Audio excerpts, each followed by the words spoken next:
That's fine. Well, welcome back. We are going to go now to our second panel. This panel will be, rather than the sort of the presenting the official, the positions, the government positions, a more analytical panel from the point of view of scholars that follow this process. I find it particularly interesting because this initiative started 6 years ago. All countries have been going through or just have gone through elections. South Africa, India, Brazil in 18 months will have presidential, congressional, gubernatorial election also. So it's sort of a moment of renewal of democracy in all the countries, and we wanted to have that in mind, see, well, is IBSA here to stay? And in this new sort of maturing democracies of the South. We have with us, and I will briefly present them, introduce them to you in the order they are going to speak. We have Salma Bava, who is one of the leading experts in India on contemporary India and Europe, with a focus on foreign and security policy. She has numerous publications to her credit, and her latest research articles are published in Partnerships for Effective Multilateralism. I will not read the whole bio note. You have them with you. But it's an honor to have Professor Bava here with us. Next we'll hear from Professor Alcides Costa Vaz, who is from the University of Brasilia. He has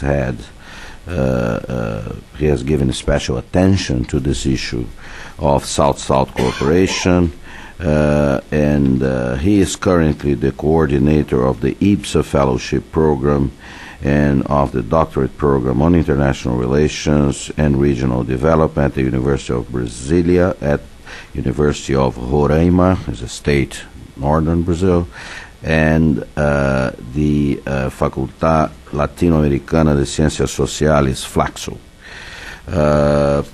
Next, we are going to hear again from Francis Cornegay, whom we already heard from on the first panel. So he has already been introduced. And finally, Professor Sunil Kilnani from the School of Advanced International Studies at Johns Hopkins University here in town. He was, before joining SAIS, a professor at the University of London, visiting professor at Seikei University in Tokyo, and was elected as a fellow of Christ's College at the University of Cambridge, and you have others of his achievements here, but particularly important to us, he was a fellow at the Wilson Center, and we are always very happy and proud to have former fellows back to the center. So with that, I will invite Professor Bava to start presentation. Thank you, Paolo. I'd like to thank the Woodrow Wilson Center for being here, and for all of you, for the second round we have. As it is, it's an academic. I don't speak for the government of India. I think we heard that this morning. So I can be provocative and engage you, I hope. So let me flag a few issues. What I'm going to focus is on India's foreign policy with respect to the region, and how does India, get situated within the region as a regional security actor. I think that is very critical. And present it to you in terms of three issues. A, what are the aspects in South Asia? Second, how is India situated between regional responsibility and global ambitions? And third, what kind of possibilities are there for regional security structures, regimes if one can even use that word. I think what stands out foremost over here is, South Asia, this region where India is at the center, it itself needs sometimes a redefining. If you should, add a R and you make it Southern Asia, and then you will get China immediately in the picture, and it just changes who leads, who doesn't lead, and what kind of configurations you can get.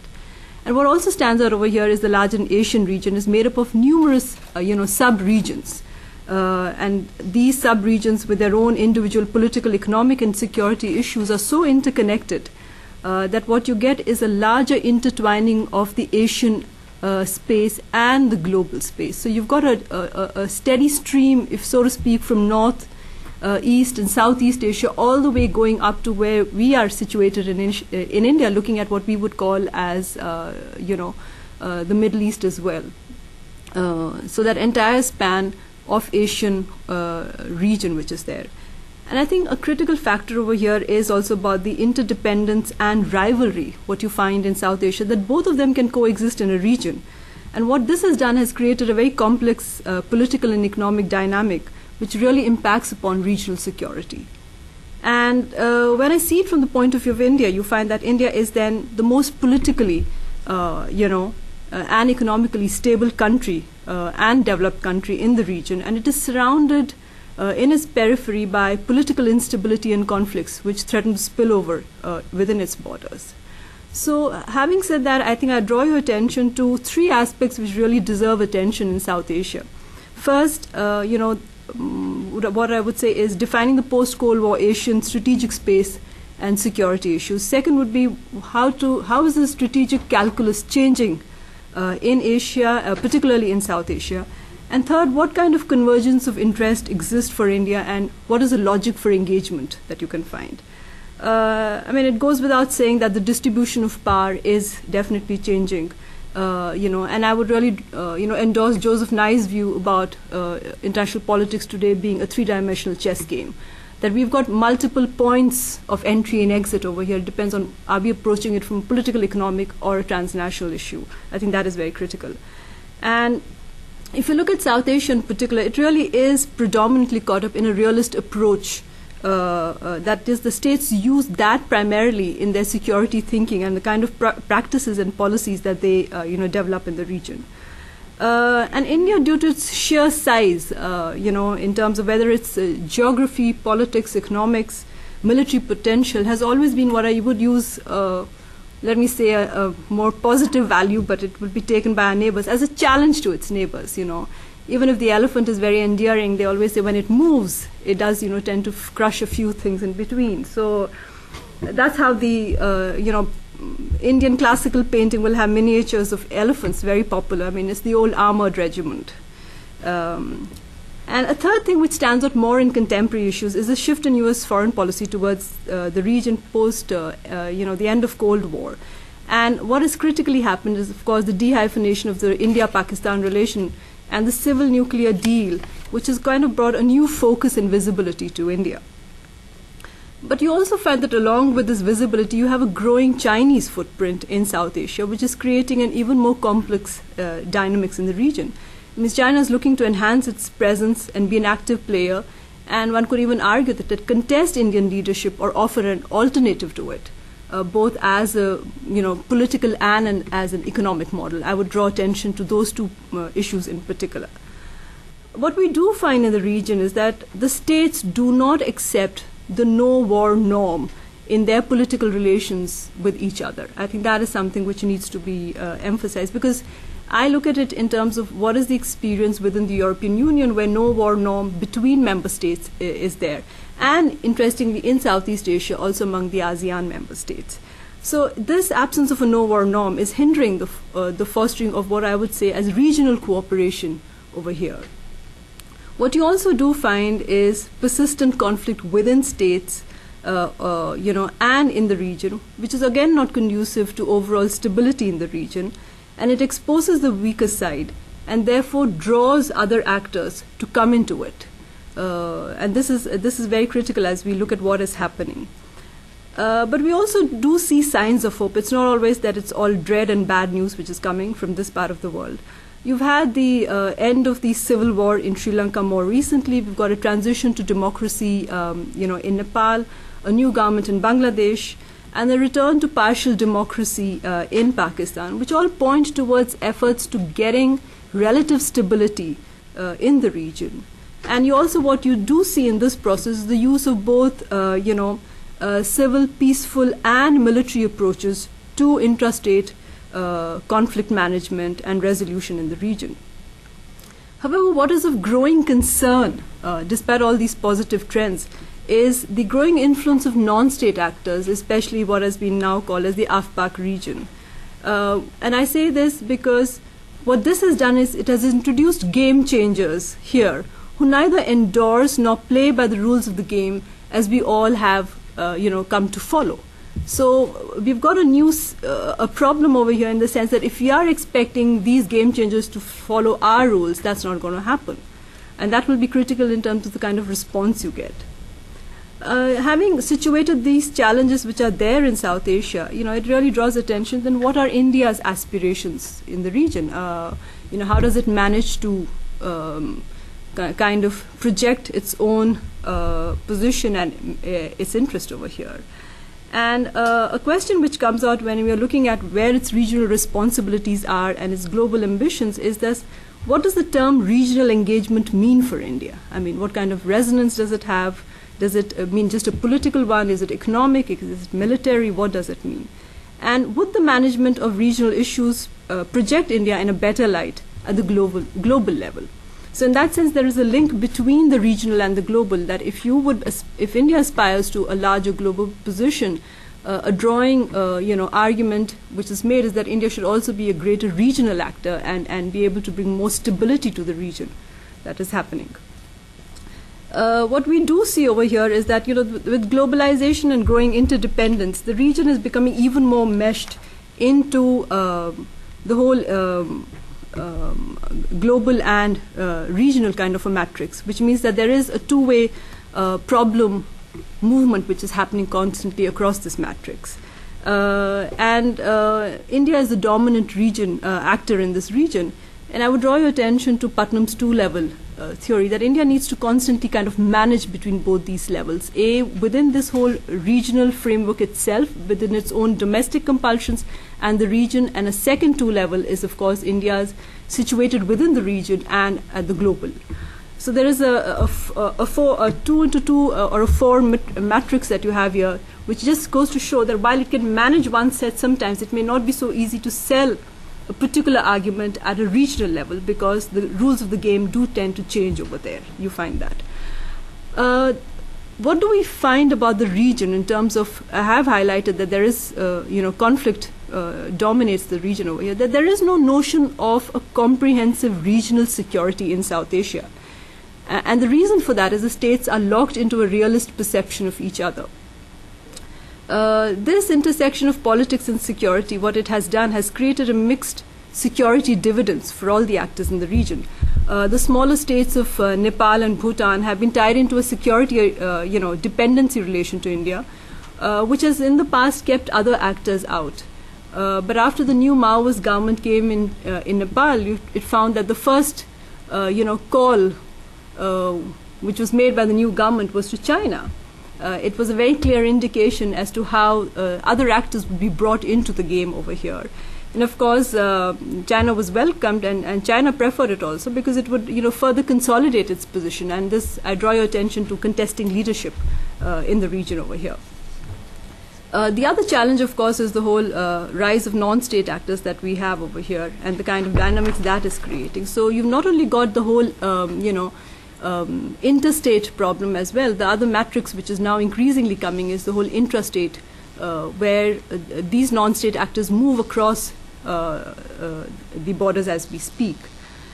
In that sense, South Asia does not offer a neat security, security structure for India, which is faced by China in its east. And today, China has emerged as India's largest trading partner. And in the West, the deteriorating, AFPAC situation has created a security dynamics where it is not the only security actor in the region. And when I use the word security actor, I mean it in the point that as a security actor, either in terms of providing security or being a balancer or being a guarantor. If we were to look at it, security as a global public good, then would India be in a position to offer any one of these three would become very critical. What you do find is that the changing economic and political profile of India is drawing more attention that India should contribute greater, to the stability in the immediate neighborhood. And I think that this demand for India to contribute more, both at the regional and at the global level, is only going to increase in the future. And it will really pose a challenge to how India would find to articulate some of these interests. Would India, in that context, use more assertive diplomacy is something which one can question. To offer an example over here, I would say that, India did send troops to Sri Lanka at the request. Its role in Nepal could be, I guess, offered as examples of assertive diplomacy, but not with much success. And in that extent, today with India's growing economic profile, as the ambassador highlighted in the morning, there is a greater political attention also which is following India. Do more. But what you do find within the region is that the different countries in the region actually do not trust. There's an absence of mutual trust, and if I should say, there's a security mistrust in the region which prevents the coming together or escaping the realist perception of each other and moving towards a more shared notion of security, that is, to shift towards a notion of human security or beyond the state security. In that sense, I think being a preferred partner of choice in regional conflict management is something which India has not yet achieved. And it also calls that India would have to develop specific diplomatic, civilian, military, tools to undertake such activities.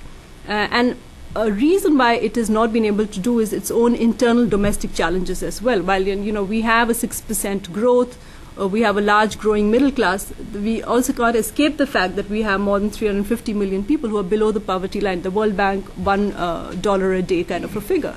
So in that sense, India, is riding two boats simultaneously. It is a large global actor with a visible presence, at the same time hampered by what it can do by its own domestic constraints as well. Stability in the region is critical for India's own growth and development. In fact, economic growth and development, and more so inclusive economic growth and development, has now become the new mantra for the Indian government or the Indian state in the last decade, which means that a prerequisite for that is stability in the region. And it means that India would then have to use more economic, diplomatic, and other means, except military, which will not be considered favorably, in projecting foreign policy in the region. But it also draws attention to the fact that is there a contestation between different sets of objectives? Its aspiration to play a much larger global role at the world stage, and its preoccupation with territorial sovereignty. Kind of at the local regional level. So it's caught in that mire, how much of territorial sovereignty vis-a-vis how much of global that is there. But I think to link it to in terms of regional security, I think what will be critical over here in terms of what India's ambitions and aspirations are is how does it strengthen regional arrangements and institutionalizes them, because I think that will convey India's commitment to regional stability. That will be very critical. South Asia has a very long shared history. It's a history which has been, now mired by conflict. In that sense, there is a long-standing civic tradition which has gone around. And so the regional platform over here, where all the members come together, is known as the SAARC, the South Asian Association for Regional Cooperation. But it has really shown very mixed results, and that is because India itself was not very encouraging of the SAARC. It saw it as a platform where the small countries would bandwagon against it. There are numerous ambitious plans for SAARC, but we always see them to be always stranded in take-off position perpetually, which just really draws attention to the political willingness to engage countries in the region. It also has often happened that, it gets caught into the bilateral dynamics of the India-Pak relationship, which means that other countries often point to India and Pakistan as being the main sabotagers for preventing SAARC from getting ahead. So let me conclude by saying what kind of hope is there, in the sense for the whole notion of regional security. That is something which we are talking about in the context of regions and the three respective countries. How would they play out? Can South Asia really develop a new political and security identity is going to be critical to the kind of global engagement India would like to have. And I think the lead will have to be taken by India over here.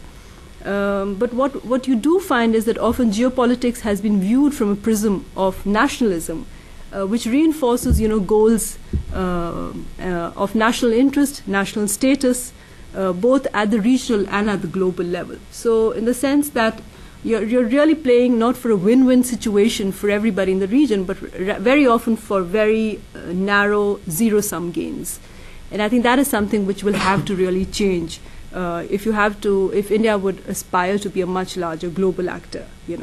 While national identities often reinforce, there is a need of the hour to build at what I would call as a larger South Asian, identity.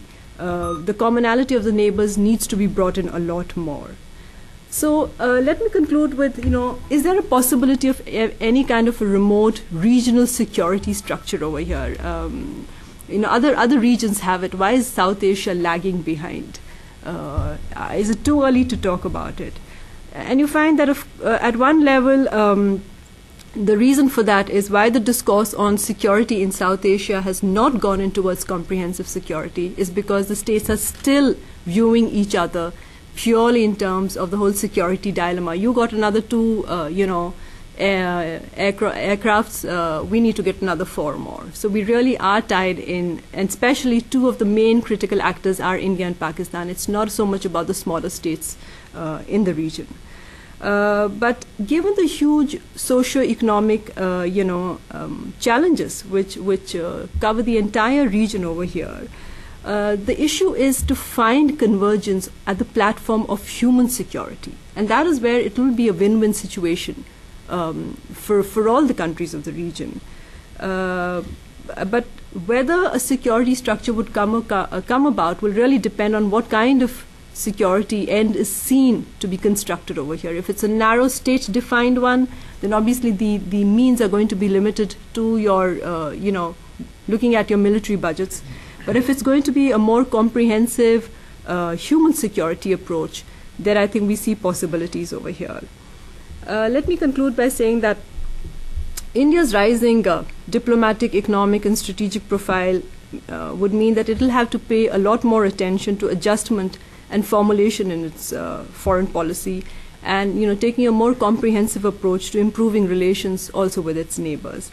It will have to sometimes and often take what we call a unilateral lead in giving to the smaller countries, setting that as an example of greater confidence building measures, rather than accept or look for reciprocity, as it has. There are examples where India has taken this approach. It goes without saying that we really are living in an era where the way we define security today has undergone a really dramatic change. And the growing non-traditional threats to security, whether it is, climate control, whether it is a pandemic. I was just told, am I not crazy to be traveling to the United States at this time? So somebody came and presented me with surgical masks. I said, should I walk into the conference hall wearing one? They said, wouldn't be a bad idea. I think we are confronted, and South Asia in particular, with numerous challenges, and it is going to be difficult to find definitive answers, but a beginning has to be made by India in the way it approaches and engages the region. Thank you. Thank you very much, Professor. Actually, the topic of emerging countries like India, Brazil, South Africa as regional stabilizers is really very present, and so I wanted to thank you for highlighting that in the case of India. So we move now to the B of IBSA, and I'll ask Professor Alcides Vaz to make his presentation. Thank you. Thank you.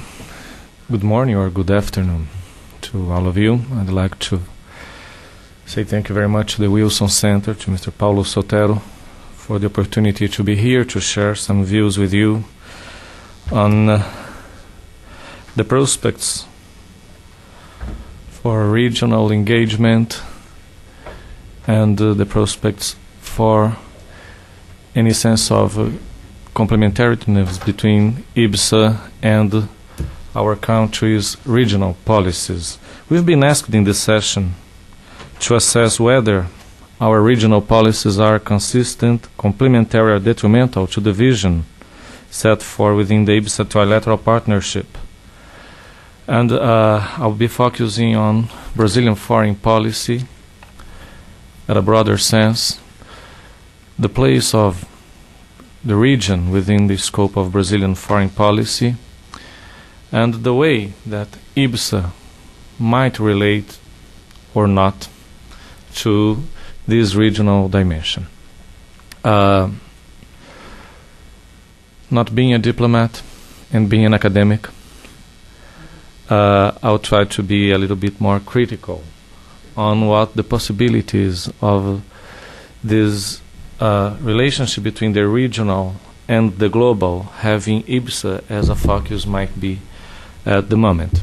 And I'll start by saying that Brazilian foreign policy has traditionally sustained a universalistic approach. Brazil has aspired to be a global actor. It has defined itself as a global trader for many years, and more recently it's also characterizing itself not as an aspirant to a global actor status, but actually performing and trying to perform and achieve the status of a global actor. Latin America has also traditionally been part of the picture, a very important part of the picture, a very important dimension of our foreign policy, but not necessarily a constant priority for ours. Actually, the relationships of Brazil and its neighbors have, and not only the neighbors but with the rest of Latin America, have evolved historically under changing patterns and circumstances. That is, the reach, the scope, the intensity of Brazilian and Latin American countries' relations have varied, but they did not evolve into a comprehensive, encompassing regional policy for several decades. I would say that only in the last 10 years or so, a more clearly delineated and encompassing Brazilian regional policy has been laid down. We can now recognize the basic features of a regional policy. In a few minutes, I'll be touching upon the main defining elements of this regional policy. But I would say that in order to understand how and the extent to which Brazilian policies towards or Brazilian approaches to the region respond to interest objectives defined at the global level, defined with reference to multilateral institutions, to extra-regional actors and affairs.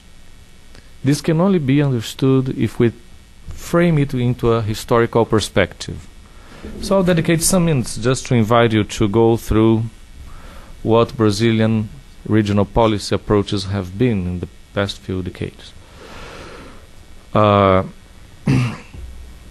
In the 50s and 60s, relations with Latin America were, of course, framed by the Cold War. And at this period, the relationships with the United States, and the United States' hegemonic presence in the region became itself an overwhelming factor of influence on the patterns, on the ways, on the interests in which Brazil related to its neighbors. But there is also another side to understand what Brazilian regional policies or approaches to the region were in the 50s. That means Brazil had a strong concern on industrialization and the promotion of economic development. And this was a very important dimension to our approach to regional affairs. But at the same time, in this period, Brazil was also a much more inward-looking country than it was in the 80s or than it is in the present. Today we are much more outward-looking.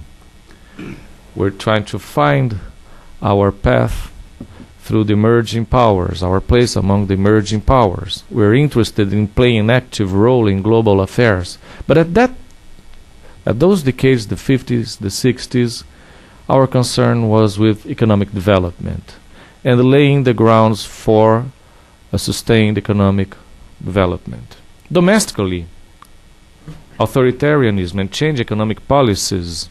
We had a liberal approach in the mid-60s, changed that into a nationalistic and more interventionist economic approach from the 70s on.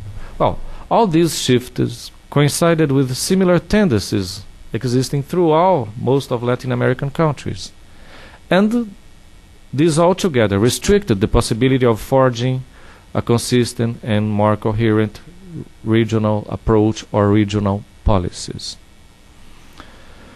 Globally, in the 70s already, Brazil was striving to change its international status quo by pursuing a strategy to develop more autonomous economic, technological, and military capabilities.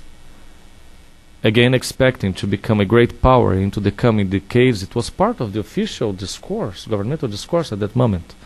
We want to be a great power. And Brazil did pursue some initiatives to develop the capabilities, the economic, the military capabilities to achieve that goal. But it can be said that no functional links existed between the very scant regional initiatives that Brazil pursued then, and this intent of becoming a great power. These were foreign policy dimensions that were somehow rationally elaborated in the diplomatic discourse, but functionally there was no effective links between them. This picture started to change in the 80s. And starting with democratization and the bilateral agreements we signed with Argentina, Brazilian regional concerns focused more specifically on economic integration and focused on the Southern Cone as a privileged space for the development of a regional strategy. The Southern Cone gradually emerged as a natural and privileged space for Brazilian regional interests, for Brazilian regional actions, due to the existence, naturally, of some real historical, economic, social, and political exchange that would serve as a background for regional integration or sub-regional integration project within the sphere of the Southern Cone. However, there was no clear international strategy underway then, as Brazil was hardly striving with an ailing economy, with an exhausted development model, and facing very acute external problems, foreign debt, restrictions on the part of the developed countries to engage in technological cooperation and financial cooperation. It means it was a time of crisis, and no international strategy could be set forth under those circumstances. So we started to develop a regional approach, a regional policy, focusing on economic integration in the Southern Cone, but that was detached from a more encompassing or international approach. The political project of becoming a great power of the 70s had lost its appeal because it was associated to the military rule, and those were times of restoring democracy. So there was a kind of gradual but steady neglect of and denial of those objectives and interests as defined under the military regime. So in the 90s, Mercosur emerged as the cornerstone of Brazil's regional policy and as a privileged instrument for its articulation with the global economy and its major economic partners in the developed world.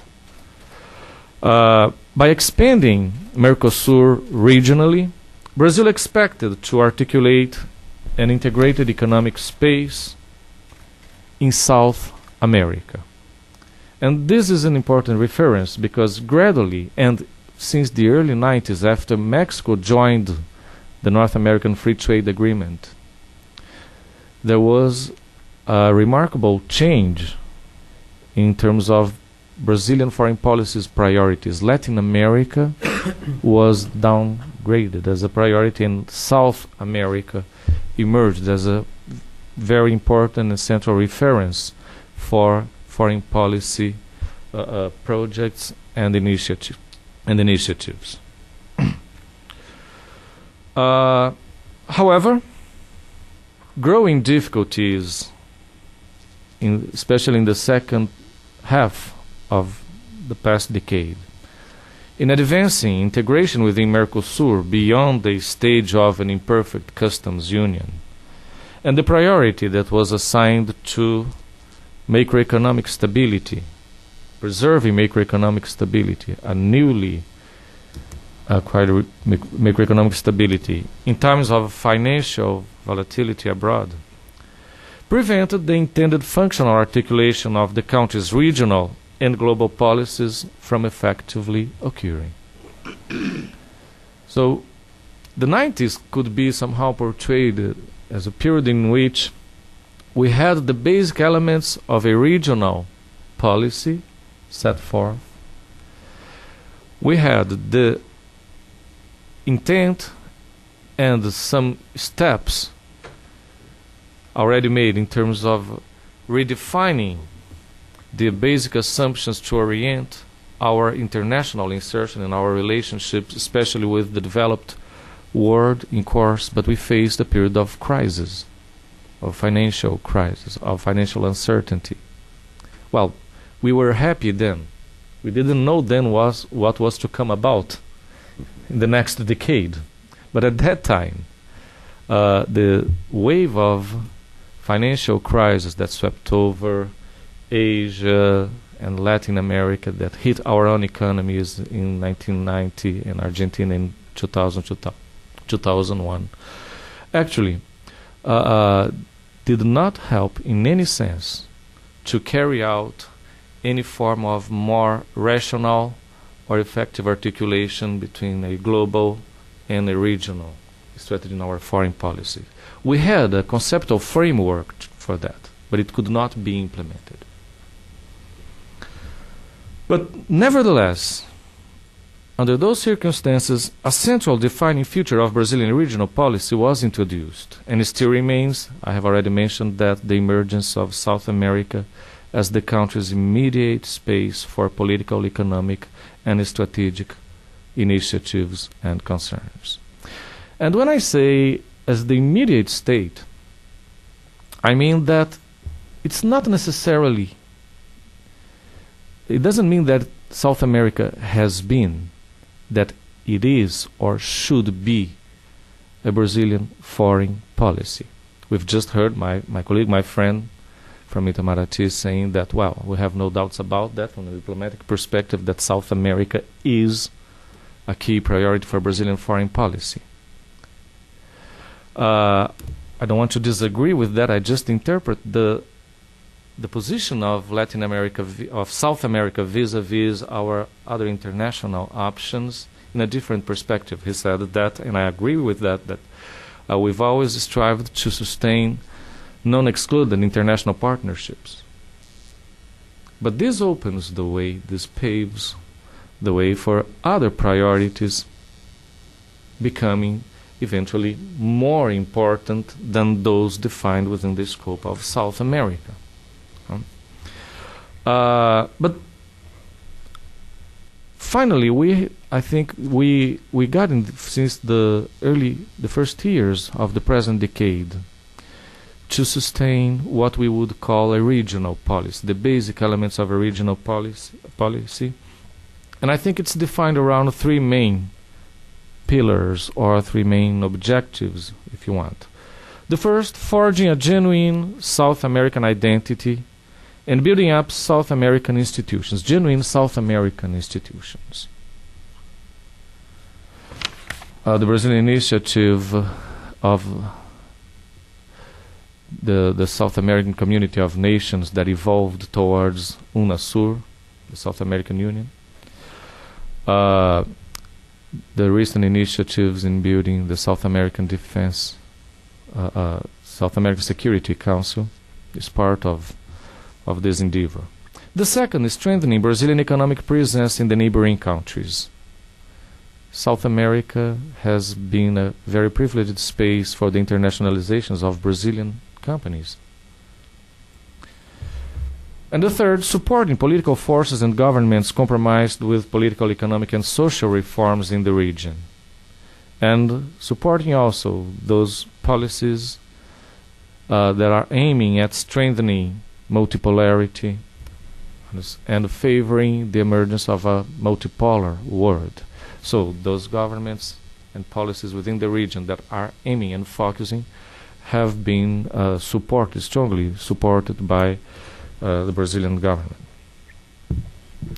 This process of forging a more encompassing regional strategy has largely coincided with the growing visibility of Brazil as a rising global actor. But the relationship between Brazil's regional policies and its performance as a rising global actor is not, in my view, neither direct nor self-evident. One of the possible ways to envisage how regional policies and initiatives and the country's intent to consolidate itself as a global actor has been mentioned or has been associated to the exercise of regional leadership. And this has been one of the most challenging and toughest endeavors that Brazilian foreign policy has faced or tried to avoid at some circumstances in recent years. That is, leading the region in articulating a political and economic joint project, in reshaping the relationships with the United States, with the European Union, with other emerging global actors, in supporting the reform of major global organizations, is a big challenge. But in the case of Brazil, the willingness and the ability to develop and exercise genuine regional leadership have been severely constrained by, first, the country's limited political and economic capabilities to respond to demands, necessities, and expectations of its neighbors. And we must consider we're talking of very asymmetric relationships in this regard. And dealing with the symmetries has been really tough and difficult for Brazil to do effectively, to meet the expectations and the demands of our own neighbors. Second, domestic political and economic circumstances in the region have been a permanent source of fragmentation, of political fragmentation, and has really impacted negatively the possibility of regional leadership by Brazil to come out as a reality. And the existence of differing, sometimes competing views within the region on what a regional project and its articulation with a globalized and more interdependent and volatile world economy should be. So all these factors altogether, I think, have prevented Brazil from becoming a regional leader. But being the only country in South America in conditions to and willing to play globally at different spaces and issue areas, Brazil is inevitably exposed and uniquely exposed to the difficulties in articulating its interests and objectives as defined and pursued regionally with those defined and pursued at the global level. As it's not simply a matter of setting priorities, because priorities can also be defined simultaneously at both levels without a clear relation between them. This is part of politics. It's part of the environment. We may have priorities set at each level, but no necessary connections between them.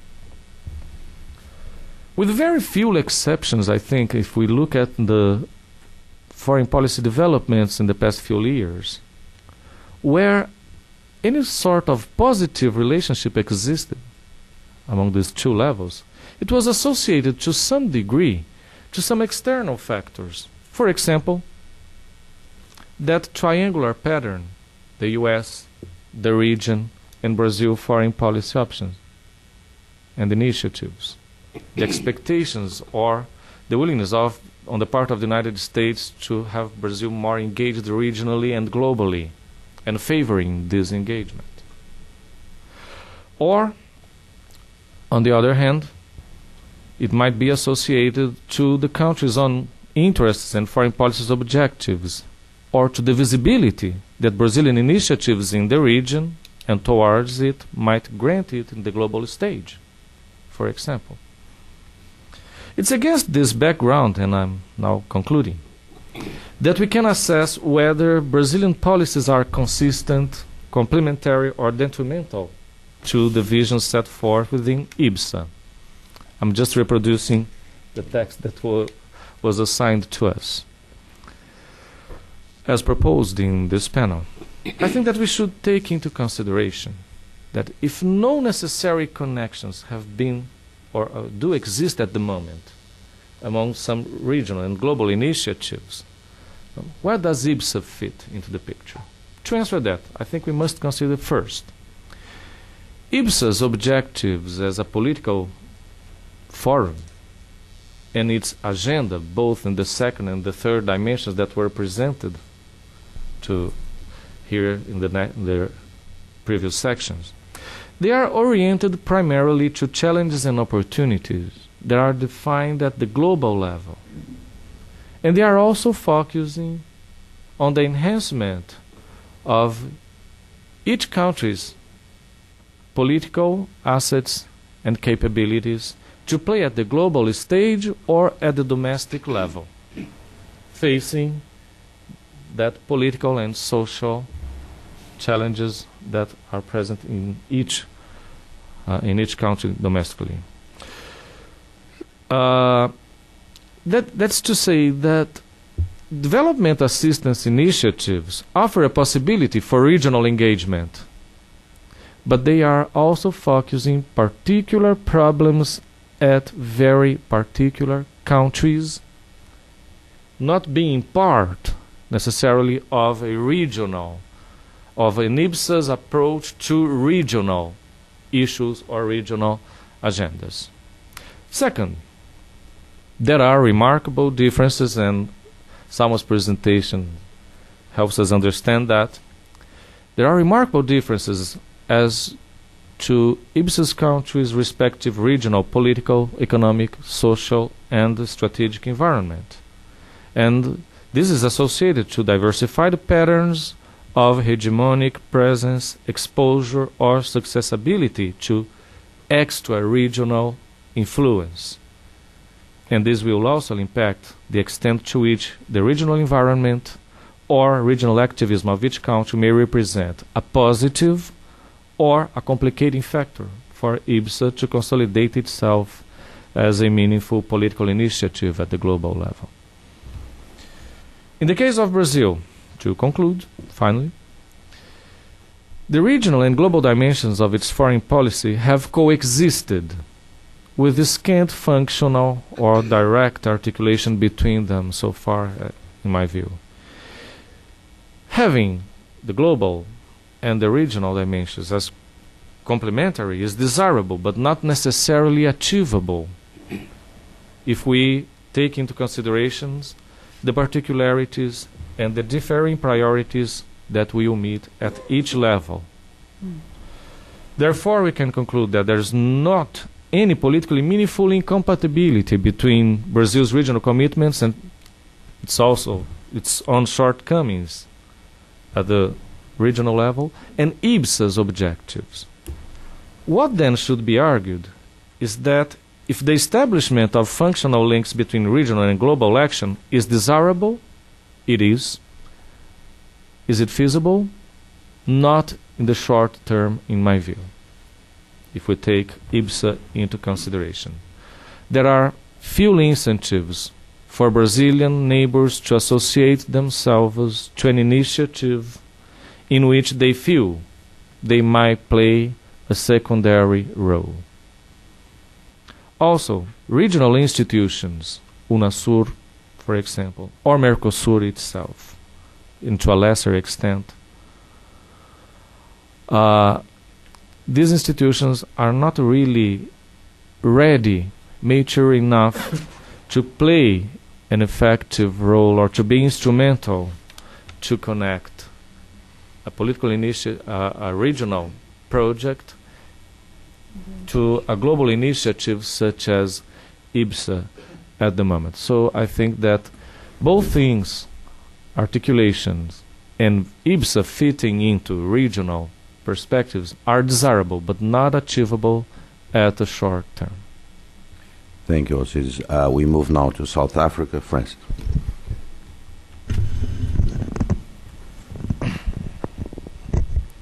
Okay, thank you. Yeah. Now, my presentation was originally aimed at what was discussed actually in the first panel, which was global governance and foreign policy. So there are some security dimensions in the presentation, but there might be a bit of a disjunct between the security focus of the panel and what I've prepared. Now, what I'm going to do, and I'm a bit of a babe in the woods on this, is present this as a PowerPoint. And if you can bear with me, I will try to coordinate this with. Yeah. Okay. Okay. Yeah. All right. Okay. So anyway, there will be some overlap between what I'm saying and what was said before.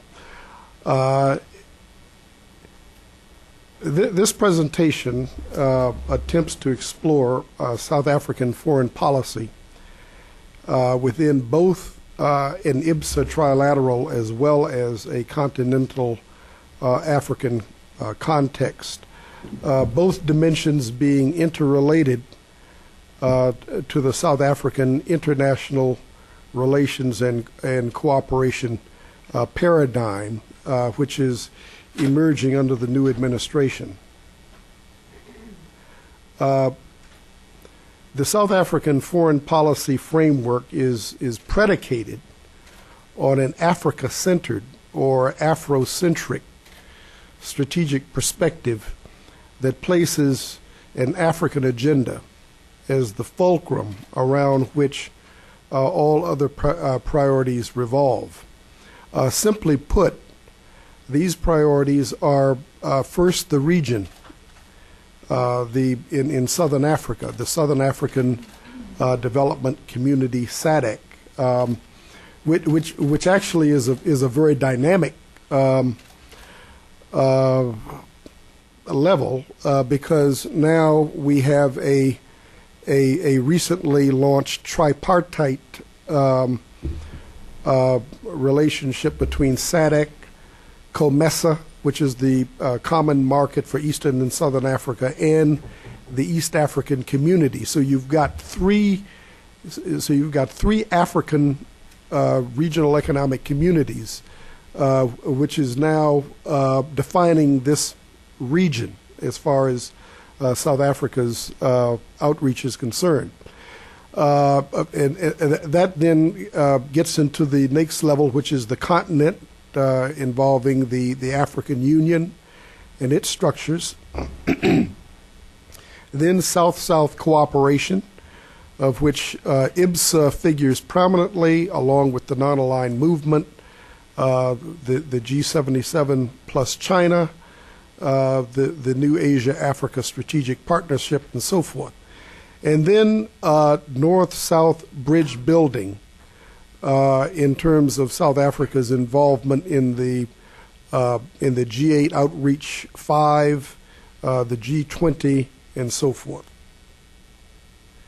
Essentially, this framework is intended to ensure that at the international level, that global governance advances an African agenda promoting the African continent's economic development and effective governance in terms of peace and security and democratic political participation. In effect, it embraces the political, economic, and corporate governance principles found in the new Partnership for Africa's Development, which has been incorporated into the still evolving African Union institutional system. The African agenda also reflects the broader global trend towards regional and sub-regional cooperation and integration as a process in what might be termed the regionalization of global multipolarity. The reality that in today's world, multipolarity not only revolves around states, but around emerging interstate regional formations as well. So we're not talking about multipolarity in the old turn of the 19th century, 20th century sense in which you had emerging powers with a revisionist agenda. Now we're talking about that plus that being embedded in regional economic communities and partnerships. Multipolar regionalism in the global south is therefore reflected in the fledgling AU and its regional economic communities, the Union of South American Nations and its South American Defense Council, where Brazil has been a leading actor in promoting regional hemispheric autonomy, and by the East Asia Summit, to which India belongs, as well as in the Shanghai Cooperation Organization, to which India also has observer status, along with Pakistan and Iran, or by former Indian External Affairs Minister K. Natwar Singh referring in a recent article to the need for India to prioritize the SAARC region of South Asia in its foreign policy, SAARC referring to the South Asian Association for Regional Cooperation. IBSA relates to this trend as an expression of interregionalism within the global South, which, from South Africa's vantage point, advances Africa's agenda within a broader strategy of South-South cooperation embracing Africa, Asia, and the Americas, with the aim of empowering the South within a restructuring world order. The aim, redressing, is straightforwardly to redress imbalances of power, influences, and resources between North and South, at the same time linking South Africa to two major like-minded democratic regional powers in Asia and the Americas, namely India and Brazil.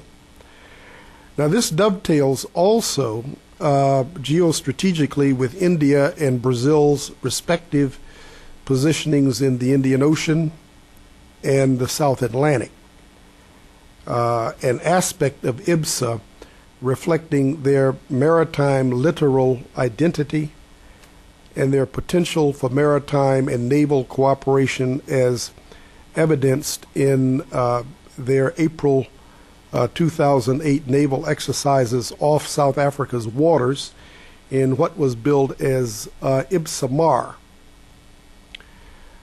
This maritime aspect highlights South Africa's pivotal positioning within IBSA as the junction between South Atlantic and Indian Oceans. Yet the low-key nature of IBSA and South Africa's absence from the anti-piracy flotilla off the Gulf of Aden, which includes India, does raise some questions about how significant IBSA might be or can be as a point of reference in Pretoria's foreign policy pertaining to wider continental security. And on this note, I would like to add that the African security picture that South Africa has to contend with is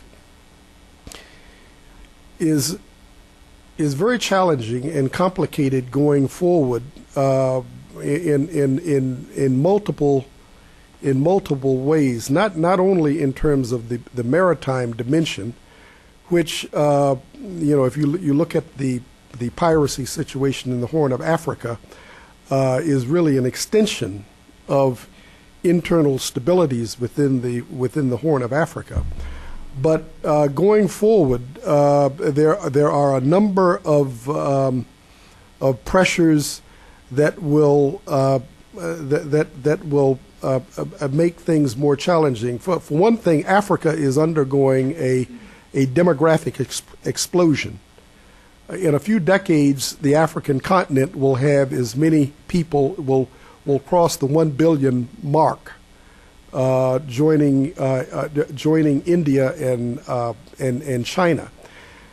And there's a major question as to whether its fragmentation into the many nation states will be able to accommodate that demography. I mean, we're looking at, for example, if just take one country, Uganda, and we all know how comparatively small Uganda is territorially, but we're talking about a population explosion that will bring Uganda within a few decades up to a population level of Nigeria. Now, if you can imagine what kind of security pressures that's going to mean in terms of the movement of people, the environmental impact, which will further complicate security for resources, then I think one can get a glimpse of what South Africa will have to contend with as a leading actor on the continent in trying to promote security. In any case, as far as IBSA is concerned, this maritime situation also questions IBSA's relevance on global governance issues pertaining to peace and security that transcend the immediate national security interests of the IBSA 3, apart from the issue of UN Security Council reform. At the level of global governance, IBSA's main importance for South African foreign policy seems to be as a global South platform of coordination with India and Brazil on issues addressing the need for re-engineering the economic architecture of the Bretton Woods institutions and expanding the G8 into a more representative global economic directorate.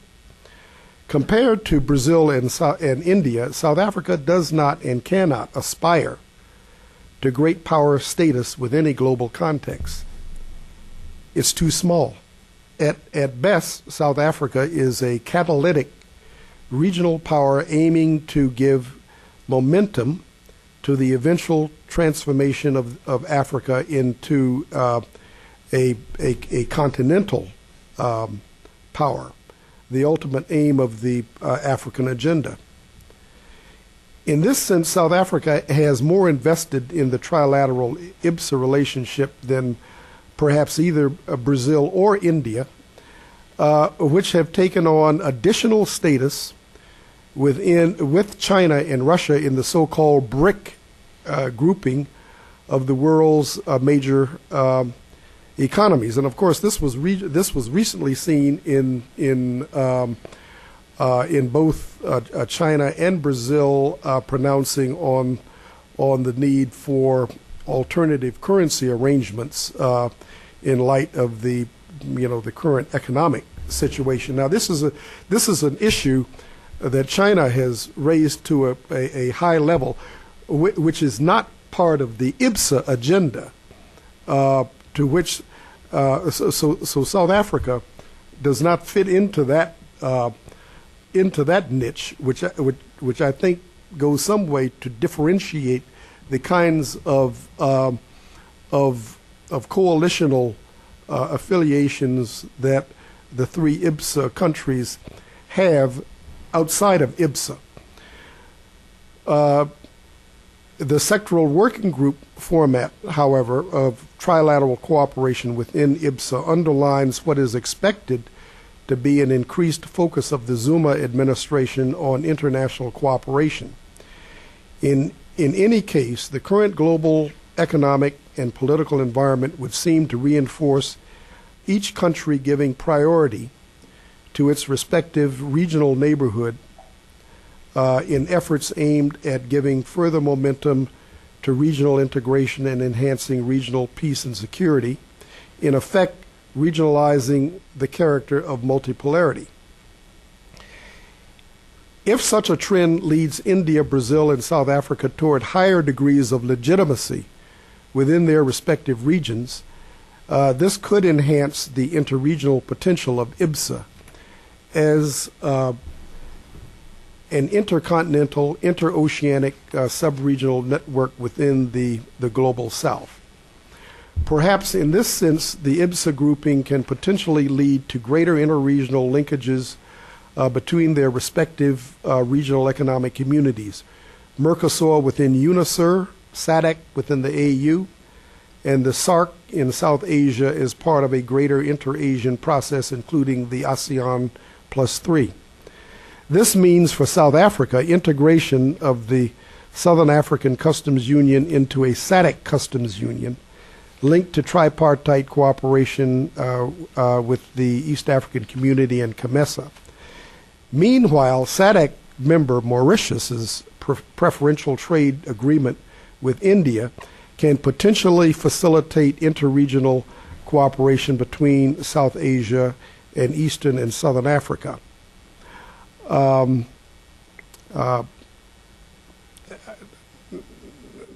an American perspective, where there have been increasing signs of interest in Washington about the need to engage emerging powers and a search for how to go about giving expression to such engagement, the IBSA 3 form a natural point of departure for such an exercise given, One, the geostrategic positioning of each country within their respective continent and region, the democratic character of their political systems, their prominent leadership within the Doha WTO trade negotiations, membership in the so-called Outreach 5, their relative autonomy in relationship to other great power alignments. The U.S. already has good working relationships with each IBSA country, which, under the Obama administration, should advance further. With Brazil, toward a more equal hemispheric partnership. With South Africa, this could reflect greater synergy at the political level given the anti-apartheid credentials of the administration's Africa team and shared interest in stabilizing Sudan and the Great Lakes.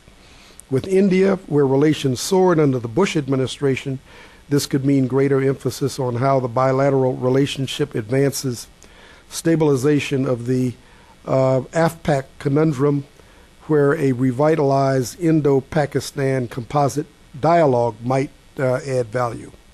Finally, in developing a Global South strategy, this might mean U.S. policy moving towards definitive engagement with UNISUR in South America, the SARC within South Asia, while building on its relations with SADC and the AU in Southern Africa and Africa as a whole. A process of engaging and supporting regional integration in the South, where the IBSA countries can provide natural points of reference for a U.S. Global South strategy at a time when America is expanding its identity beyond a purely Eurocentric Atlanticist orientation. That's it. Thank you, Francis, very much. So I would call now Professor Sunil Kilnani, who, as director of the South Asia Studies Program at SAIS, obviously sees this from Washington. She especially is focused on the South Asia part of the world. But would be interesting to hear his perspective on this type of integration with Africa, with Latin America, especially having very clear being in Washington, where the sort of the big power politics is really played. Professor. Thank you very much. Thanks to Paulo Sotero and to his colleagues here for this invitation. It's been several years since I've been back at the Wilson Center, but as it happens, this is the third time this week I'm at this table. So, as they say, it's a bit like waiting for the 73 bus. But it's very nice to be back. I am not a specialist in this area, and I'm really going to make organize my remarks around three headings, which are geography, power, and democracy. Legitimacy, rather. Geography, power, and legitimacy. And I'll start with the question that Paulo Sotero had posed to this panel, but I won't remain focused on that for too long, because I think Professor Bava has addressed it very comprehensively from the Indian point of view. But I'll start with the question of geography, that's to say India's regional context. And it seems to me that of the three IBSA states, India faces the most unstable and threatening immediate environment. To differing extents, it has contentious relations with all of its neighboring states, or at least difficult relationships with all of its neighboring states. And this is, I think, rooted, as you all know, in the violent historical origins of partition and independence on the subcontinent, and in the transformation of what was then British India into the region which has come to be known today as South Asia, which names really a kind of strategic security area, an area which was drawn into the Cold War, especially in Pakistan's case. And as a result, South Asia has become mired in a combination of sort of competing nationalisms and also great power maneuvering. It's almost unique, and this is a point that Professor Bava made, it's almost unique among comparable regions in the world in lacking anything like an effective regional architecture of integration. It has certainly SARC that has been referred to several times this morning. But SAARC has not really delivered very much on its promises. It's a very weakly effective organization compared to any such in other parts of the world. Some of these states within it, India and Sri Lanka in particular, have established an effective free trade agreement which has functioned well, but the idea of a South Asia free trade agreement area, SAFTA, remains a pretty distant hope at the moment. And in a variety of other, important issues that are common to the South Asian states, it hasn't been particularly effective. Now, when I say that India faces the most threatening environment of any of the IBSA states, clearly the greatest threat that India faces is directly to its west, which is Pakistan. And this is both, I think, a security and a strategic threat. It's a threat that comes from the fact that Pakistan is a nuclear armed state, that it's a state that has been involved in the proliferation of nuclear technology, and it's also a state which is experiencing a phase of violent Islamist extremism, which is spreading. And I think that particular, that second bit, the nature of that threat has a particular complexity and danger for India, in the sense that it's not just an international question that India faces vis-à-vis Pakistan, but it connects internally to India. India, after all, has more Muslim citizens than Pakistan has, and so there is a very direct linkage between what happens there. The spread of that kind of ideology and how India responds to such threats has massive consequences internally for India. So it's a particular the regional aspect actually seeps in to the domestic in quite sort of direct ways, and I'll come back to that in a second. Now, if this domestic dimension complicates things for India, the matter is still more complicated in this sense, in that in dealing in trying to devise a policy vis-à-vis Pakistan, for instance, India has to jostle for policy space in the South Asian region with two extra-regional powers, which also happen to be the two most consequential global powers, that's to say the U.S. and China. Both, and particularly the U.S., have major interests in Pakistan, but China, which has some interests in Pakistan, also has interests in other South Asian states, in Burma and Nepal and Sri Lanka, and obviously in Tibet. And Tibet has been important for India in a variety of ways. Now, just coming back to this presence of extra-regional powers in a region in which India is facing a direct threat on its doorstep. In relation to Pakistan, while it's the case that U.S. and Indian interests diverge less than they perhaps once did, they still are far from convergent. And I think the real test to the growing U.S.-India relationship, which a number of people have spoken about this morning, will come soon, and will come, I think, in the wake of the next attack on India from groups that are based on Pakistan territory or that are linked to Pakistan in some way. I think it's a question of if rather than, it's a question of when rather than if that happens. The Indian government will face enormous pressure to take some kind of action. And really the dilemma, or the question will be, will India be willing to act in ways that are likely to go against immediate U.S. interests? Will the U.S. be willing to allow India scope for independent action vis-à-vis this? And I think that's going to be, it is going to be a test. Now, this somewhat sort of dire local neighborhood within which India finds itself, and its inability really to find a way to handle it, means that India has worked very hard to somehow escape its neighborhood, to somehow escape the constraints of its neighborhood. As I've suggested, in fact, the processes and problems that are at work around it seep back into India, whether it's a question of violent terror, whether it's a question of agrarian insurgency by Maoist groups, whether it's refugees and so forth. But nevertheless, India has repeatedly, and I think perhaps with more energy now, tried to escape the constraints of this. And it's tried to install not immediate security threats, but rather economic policy as the driver of its foreign policy.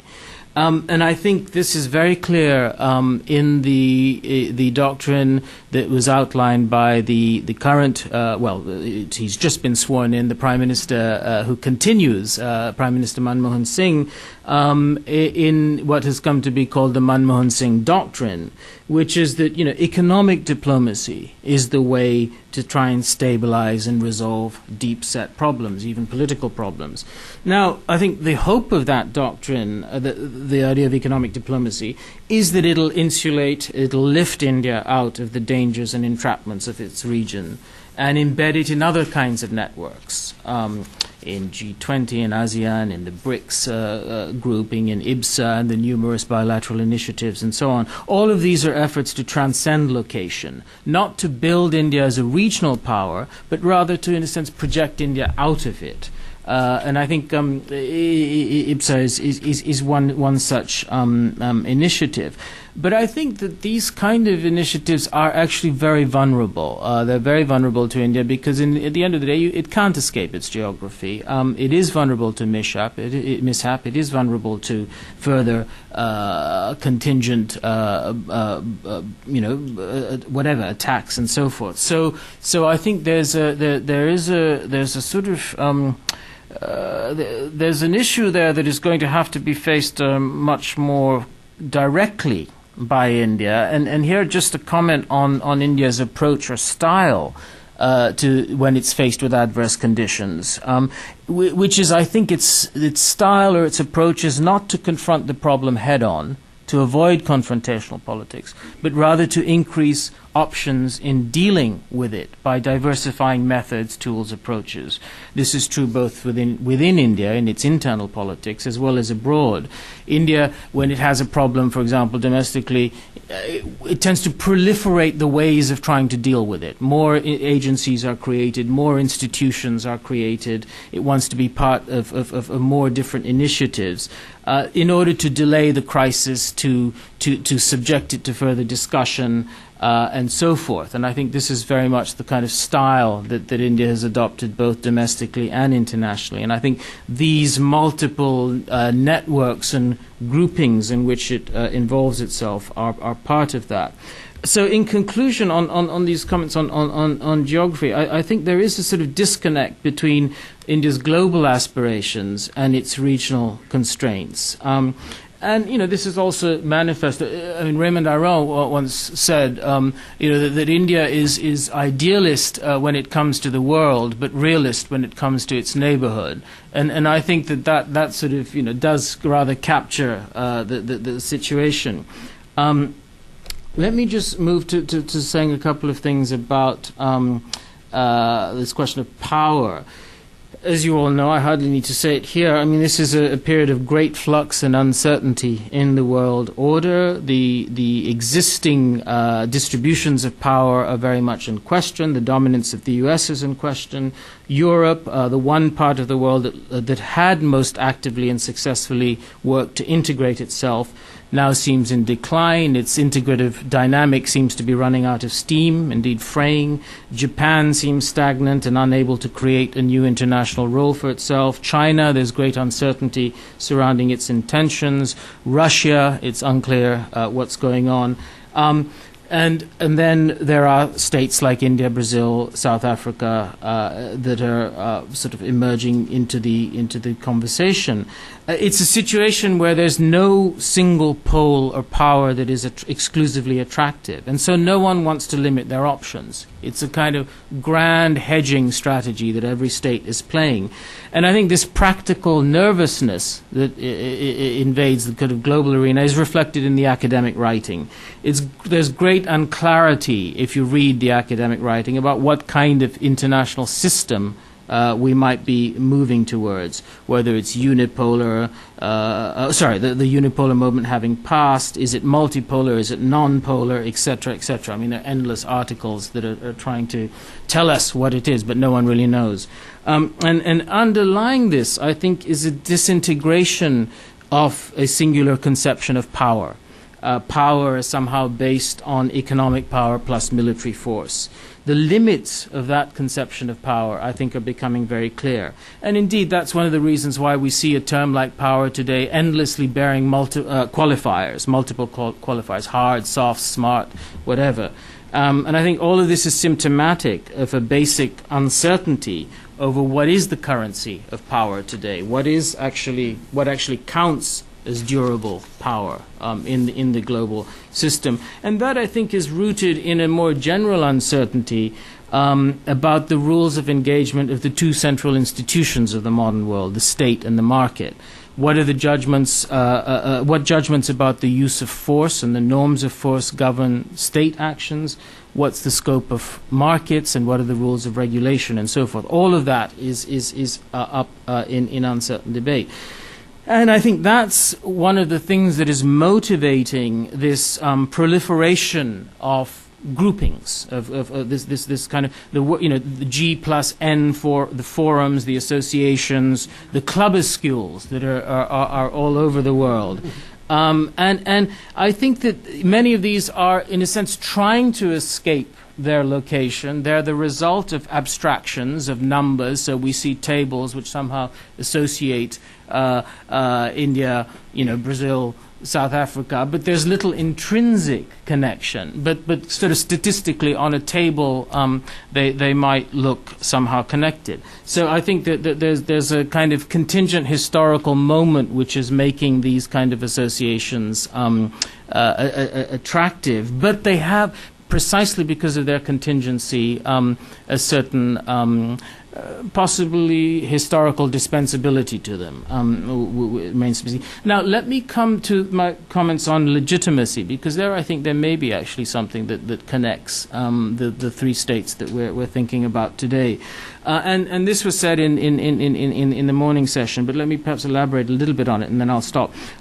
Each of the states, South Africa, Brazil, and India, has a political order that tries to represent great internal diversity and unevenness, social and cultural diversity, but also economic unevenness, to represent that in a democratic form. And each state has functioned now as a democracy committed to constitutionalism and rights. Each enjoys legitimacy, domestically and internationally, despite serious limits to and failures in its commitments to democracy, in their commitments to democracy, law, and rights. Now, if one asks the larger question, the question that has underpinned the certainly to some extent Indian thinking since the 1950s, which is, what kind, or even earlier actually, what kind of universalism is it possible to create from the dominated parts of the world, from the South, from the former colonial world, and so on.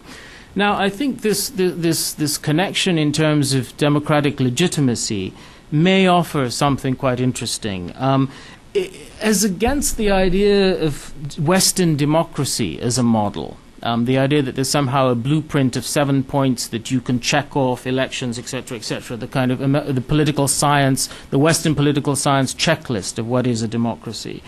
I think each of these three states that we're talking about this morning offers immensely interesting diversity of democratic experiences. These are very, very rich bodies of democratic experience.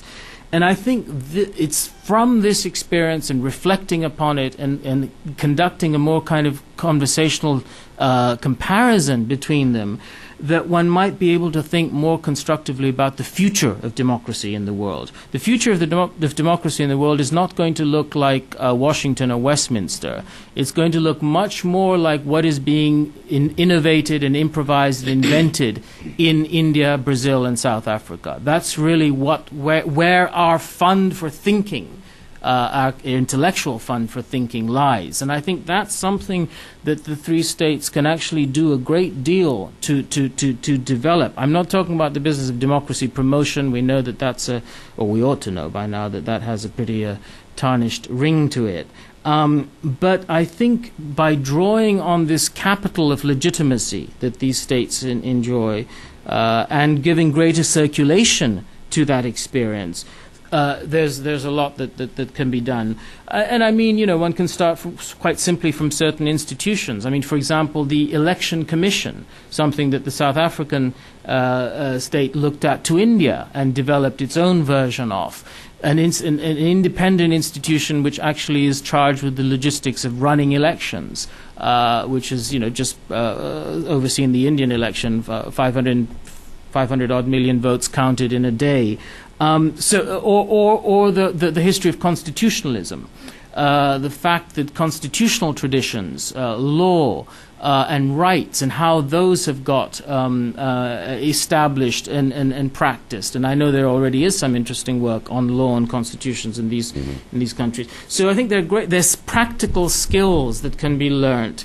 And that can be transferred. I mean, another point, the fact that they are democracies, that each of them internally have political processes involving negotiation, bargaining, etc. How do these transfer to the international domain? Is there something that can be learnt from that? Sorry, and I'll just end. Well, actually, I'll end there. I think that there's some other remarks I can make, but I'll end there. I think. Thank you, Professor. It's very interesting. My background is as a journalist, and always very often in journalism, the lead of the story is you find it at the end. And I am thinking here about the publication because we are going to publish a report about this conference, and I think Professor Kunani just gave us the lead when his last part of his remarks, because that is the fascinating thing about this exercise, that the three democracies from the South are doing something that was never done before and are contributing and changing the debate. As we open for questions, I would like you to bear in mind, and especially Alcides, bear in mind something that the demographic trends in those three countries are very different. Actually, India, if I'm not mistaken, is projected to still add a couple of Brazils to its population in the next 30 years or so. South Africa, I think, is still growing. Brazil is stabilizing. Brazil in 2050 is projected to be a country of a population of 260 million people, and will stop growing by then, which obviously represents a series of advantages potentially for the future, but also lots of problems with our neighbors, because the asymmetries between Brazil and its neighbors are likely to continue to increase, and poses major questions of exercise for regional leadership. We are not used to it yet in Brazil, how to do this stuff. So I just wanted to put that on the table, and as we open for questions, I will collect a couple and a few. And yes, please. Maria Berliner, Latin Intelligence Corporation. This is for Professor Costa. Given the context of your remarks, how do you see the role of UNASUR's Defense Council as an agent of intra-South America security, or not?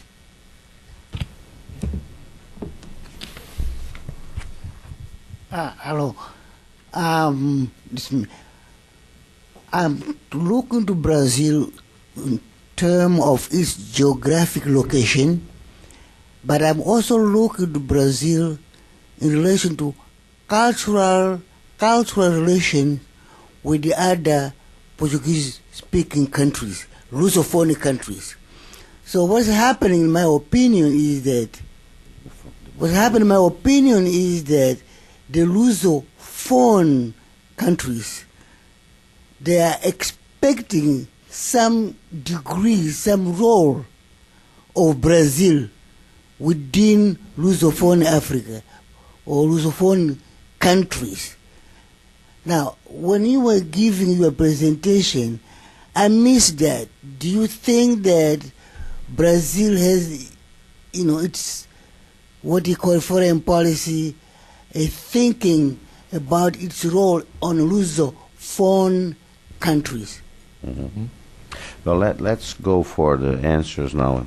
Should include actually the half dozen people that must still speak Portuguese in Goa.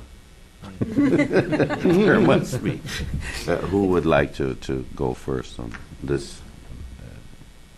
Well, I think that those were no. Not, I'm sorry. It's UNASUR. This is no. They're all here. So sorry. UNASUR Defense Council is a novel element in regional institution landscape. I would say that perhaps expectations laid upon it are much higher than what it can effectively achieve in its initial stage, because it's basically a political dialogue instance, but a very relevant one, because first it's fulfilling an empty space in the regional institutional architecture. We've had military cooperation, political dialogue on security issues within the Rio Group framework in the past. But this is part of that effort of forging genuine South American institutions in different issue areas. And security could not be forgotten, could not be put aside in this regard. But we should understand that what's being initiated is a regional political dialogue on security in a broader sense. The name is somehow misguided, or misguiding, because it's referring to defense. But the Council might portray a broader agenda and to look at security issues in a broader sense, even though it's also focusing on the articulation of defense industries within the region. And I would say that this is a very positive advancement.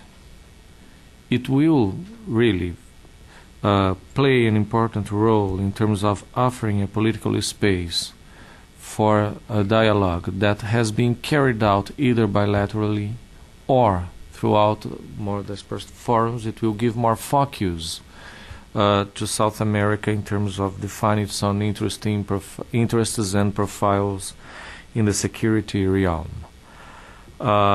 It's been the object of a political consultation within the region, but it's also been communicated to other extra-regional players. The United States, including, was supportive of the initiative because there's been an attention in an effort not to present this initiative as an initiative against U.S. interests, against any other extra South American actor intents or concerns. It means, I think it's a positive development, and its initial steps have also been positive. We'll be holding the first South American strategic meeting, in a very encompassing meeting by the end of the year, and this will open up possibility also for non-governmental actors to have a voice on security and defense issues in the region, and it's a very positive development to me. As to the relations with Lusophone countries, they have been placed at very high level priority for Brazilian foreign policy, especially in what's regarding development assistance. Brazil has both South America and Africa with a very special focus, as you know, on the Lusophone countries as a key priority for its development cooperation or assistance programs. So I don't think that IBSA or a more active regional engagement by the part of Brazil in South America might necessarily lead to, let's say, a downsizing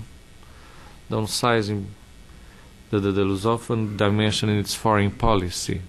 But we're dealing with limited resources, limited financial, material, human resources to carry out a broadening agenda in international cooperation. We're providing cooperation to many different developing countries, and this poses, yes, a risk, not a political decision, but the lack of means to carry out initiatives in international cooperations on a more global scale.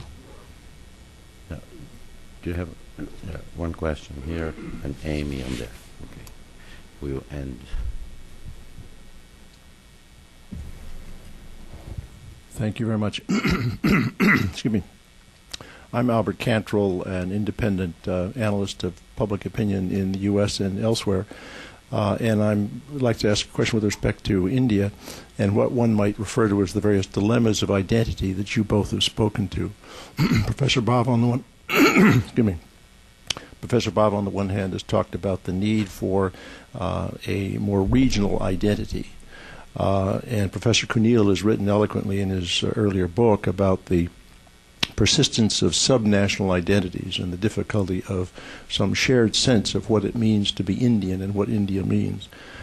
Given all of that, particularly in the wake of the Lok Sabha elections, to what extent and how is the Indian public brought into these dilemmas? Are there any generalizations you can make about the extent to which consensus is emerging, is not emerging, what might take to bring it together? That whole dimension, given the immense complexity of India and its public opinion. Thank you. Amy. Thank you. I have very much appreciated the events today and the remarks made, particularly in the second panel. My name is Amy Kirschenbaum. I'm with the Inter-American Foundation. I have two quick questions, if I may indulge. One, thought the concept mentioned by the last panelist about economic diplomacy was an interesting one. I was wondering if the other panelists speaking about the countries that they're representing today, what have your respective countries done in this regard in terms of working with the countries neighboring the countries you represent? And two, this idea that no one wants to limit their powers, another comment from the last panelist.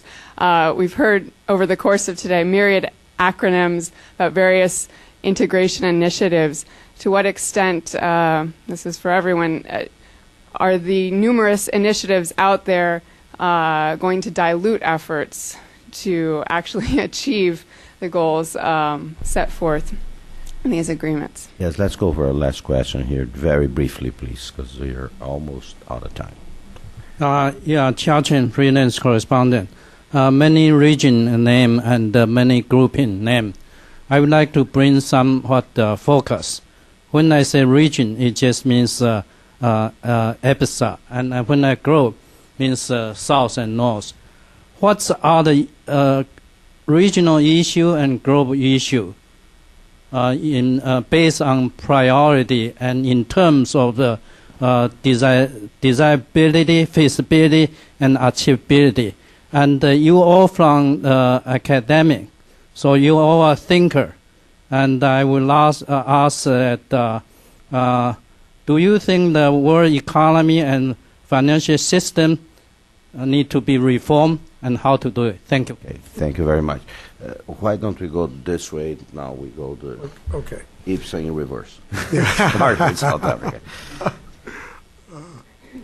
Brief answers, please. Sabi. Yes. Okay. Well, I think the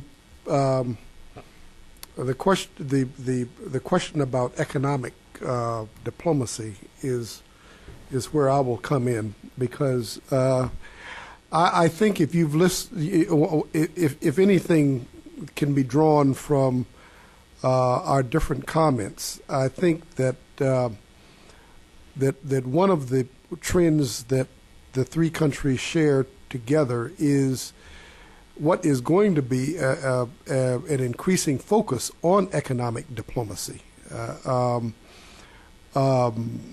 mean, this has been already articulated in terms of India's foreign policy under the Manmohan Singh doctrine.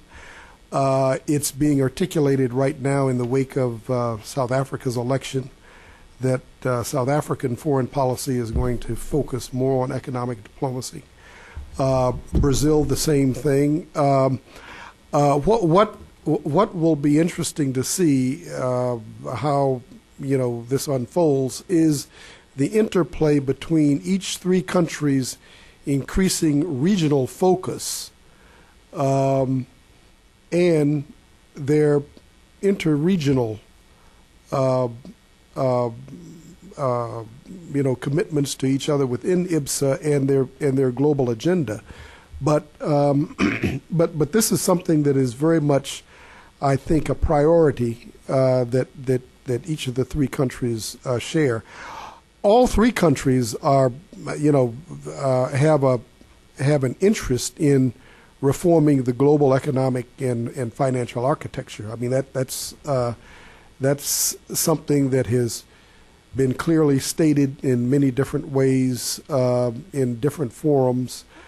As I mentioned earlier, there has already been a Brazil-China articulation on the need for diversifying away from the dollar as the world's reserve currency. So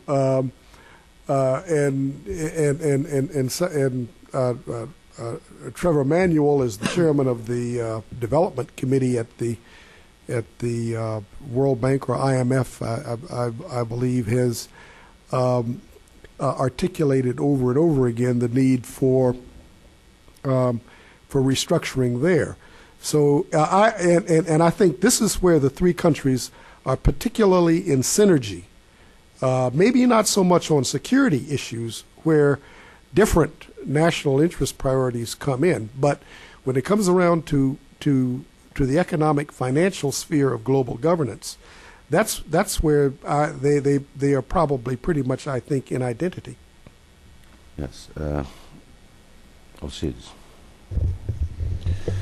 Just a brief answer on the question on economic diplomacy, what Brazil has been doing in terms of economic diplomacy towards its neighbors. I would say that basically financing infrastructure projects within the scope of a regional initiative, promoting neighbors' exports in the Brazilian markets. There is a specific policy oriented to this goal, investing increasingly in development assistance projects in South America, and financing exports, Brazilian exports into the neighbors' markets in more facilitated conditions. I think that this is what we've been doing in economic diplomacy in the region at the moment. Professor Bauer. Yeah. Quick point on, I think, identity. I think what South Asia, and particularly in India, what you have really is a richness of identity. I mean, that is good in the sense that it allows you to find multiple hats under which you can, hang the hat you're wearing at the moment. The challenge also is to be able to transcend that to something which is more core, cohesive, and can bring all together onto an agenda where you don't see it as one identity then necessarily dislocates the other, which means that you get divisive politics played out on based of identity. And I think what we saw in the current Lok Sabha election was an attempt to kind of converge it to a larger, pan-Indian identity in the sense, I would say. What we saw in the elections before, in the earlier 2 decades, was a lot of fragmentation of identity which had taken place to a really sub-regional, which Sunil also refers to in his book also. And I think there is, at one level, with the middle class, a growing aspiration also to find a kind of convergence with an identity outside of India. And I think that comes also because, and I think in particularly with India in the region, is that ideationally India is the closest to the West in terms of the normative and ideas perspective. And still it is very different. And the reason for that is, I think it's the way we interpret democracy is not definitely the Westminster model. And I think that is something which has to be appreciated and seen over here, that you can't get this uniform cookie-cutter approach to democracy. What you will get is more than 100 ways of implementing democracy. We have the largest local self-government exercise anywhere in the world, which at one level reinforces identity at the sub-national, sub-regional, at the same time brings it aspirationally to a larger identity enshrined in the Indian Constitution. So I think that is the challenge. But I think the challenge also, and that's where for India would be, can it kind of escape the region, not in the sense like what Sunil was saying, in the sense that we're caught in the conflictual dynamics, but can we move from conflictual dynamics to a peace dynamics? South Asia as a region of hope rather than a region where the Millennium Development Goals still need to be achieved because you have so many issues which need to be done. On economic diplomacy, I think I did say that Indian foreign policy today can be characterized by these two words. It is economic diplomacy. If Indian foreign policy was known by two other words in the past, non-alignment, today I call it as neo-alignment. Align with everybody and anybody. For the first time in India, foreign policy, you don't have so-called enemies. There are like friendly states and where relations can be improved, let's put it that way.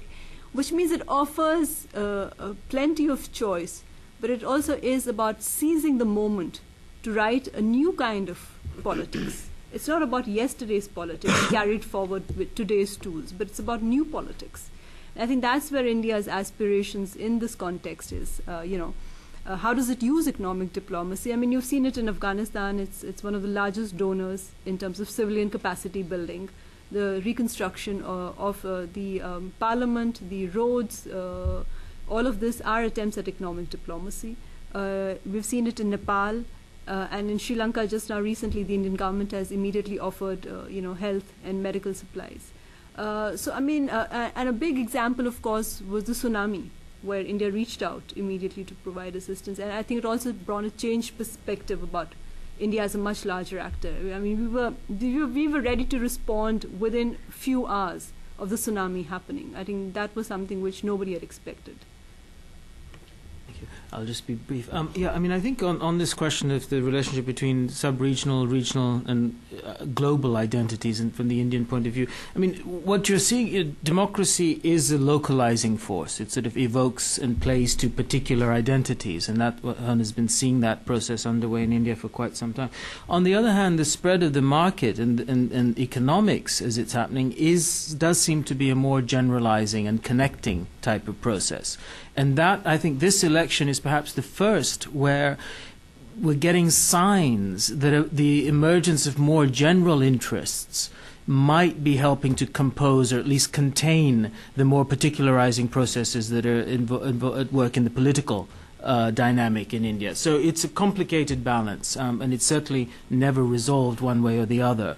On the question of the diluting of efforts through this proliferation of organizations, yes, I think that's absolutely happening, and that's why you see something like the UN today and other longer-standing forums very much being sidelined by many of these initiatives. The institutions that were created to be the real multilateral institutions are in some kind of long-term crisis at the moment, and I think that these are helping to further that.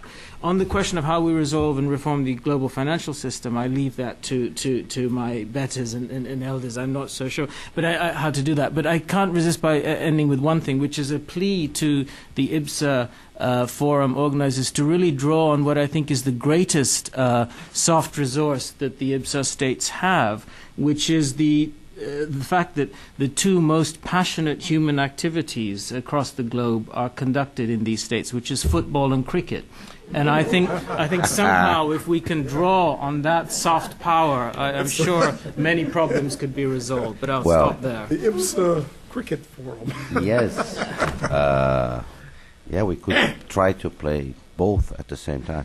I wanted to thank you very much, Sunil and Salma, Alcides and Francis for this very interesting this exchange, discussion.